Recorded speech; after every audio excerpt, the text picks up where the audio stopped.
America और पाकिस्तान के बीच missile को लेकर नया तनाव सामने आया है। जी हां, अमेरिकी खुफिया प्रमुख तुलसी गबार्ड ने पाकिस्तान को उन देशों में शामिल किया है जो अमेरिका के लिए संभावित परमाणु खतरा बन सकते हैं। इसके ठीक एक दिन बाद पाकिस्तान ने तीखी प्रतिक्रिया देते हुए अपने मिसाइल कार्यक्रम को पूरी तरीके से रक्षात्मक बताया।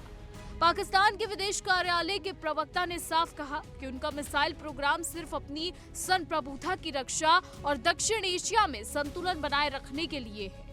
उन्होंने अमेरिकी दावे को सिरे से खारिज करते हुए कहा कि पाकिस्तान की मिसाइल क्षमता इंटरकॉन्टिनेंटल स्तर से काफी नीचे है और ये क्रेडिबल मिनिमम डिटरेंस यानी न्यूनतम प्रतिरोध की नीति पर आधारित है, खासकर भारत के संदर्भ में। हालांकि ये कोई पहली बार नहीं है जब पाकिस्तान भारत को लेकर गीदड़ भपकिया देता नजर आ रहा है। पाकिस्तान पहले भी यही करता है और अब जब उसके खास दोस्त अमेरिका ने ही उसकी पोल खोल दी है तो पाकिस्तान को मिर्ची लग गई है। हालांकि पाकिस्तान के रिश्ते ऐसे ही रहे हैं, कभी पाकिस्तान अमेरिका का सगा बनता है, कभी पाकिस्तान चीन का सगा बनता है। और अब ऐसे में जब मिडिल ईस्ट में युद्ध चल रहा है, जब अमेरिका लगातार ईरान पर हमले कर रहा है, ऐसे में पाकिस्तान अमेरिका से चिढ़ा हुआ नजर आ रहा है। इस बात का अंदाजा इसे ही देखकर लगाया जा सकता है कि जब अमेरिकी खुफिया प्रमुख तुलसी गबार्ड ने पाकिस्तान को उन देशों में शामिल किया जो अमेरिका के लिए संभावित परमाणु खतरा बन सकते हैं, वो सुनते ही पाकिस्तान को मिर्ची लग गई और अगले ही दिन पाकिस्तान की तरफ से बयान जारी हो गए। हालांकि पाकिस्तान ने भारत को लेकर भी बयान दिया है। जी हाँ, पाकिस्तान ने कहा कि भारत का जिक्र उसने किया और संकेत दिया कि उसका पूरा सैन्य ढांचा भारत को ध्यान में रखकर बनाया गया है। अब ये वही बुड़बुला पाकिस्तान है जो ऑपरेशन सिंदूर में भारत से बुरी तरीके से पिटा। जिस तरीके से पाकिस्तान में दहशतगर्दों को भारत ने चुन चुन कर मारा था, उसके बाद भी पाकिस्तान वो पिटाई नहीं भूला है और फिर से भारत को लेकर बेतुके बयान दे रहा है, बेतुकी गीदड़ भपकियां दे रहा है। अब चलिए आपको पूरा विवाद समझाते हैं। दरअसल ये पूरा विवाद तब शुरू हुआ जब अमेरिकी खुफिया प्रमुख तुलसी गबार्ड ने 2026 की एनुअल थ्रेट असेसमेंट रिपोर्ट पेश की। उन्होंने सीनेट की इंटेलिजेंस कमेटी के सामने कहा कि रूस, चीन, उत्तर कोरिया, ईरान और पाकिस्तान ऐसे देश हैं जो उन्नत मिसाइल सिस्टम विकसित कर रहे हैं और ये अमेरिका तक मार करने की क्षमता रखते हैं।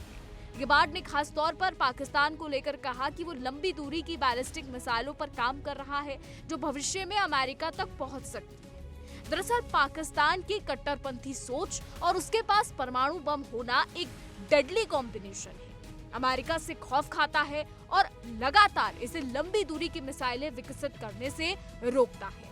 तुलसी गबार्ड के बयान के बाद ही पाकिस्तान सफाई दे रहा है कि वह सिर्फ क्षेत्रीय संतुलन बनाना चाहता है।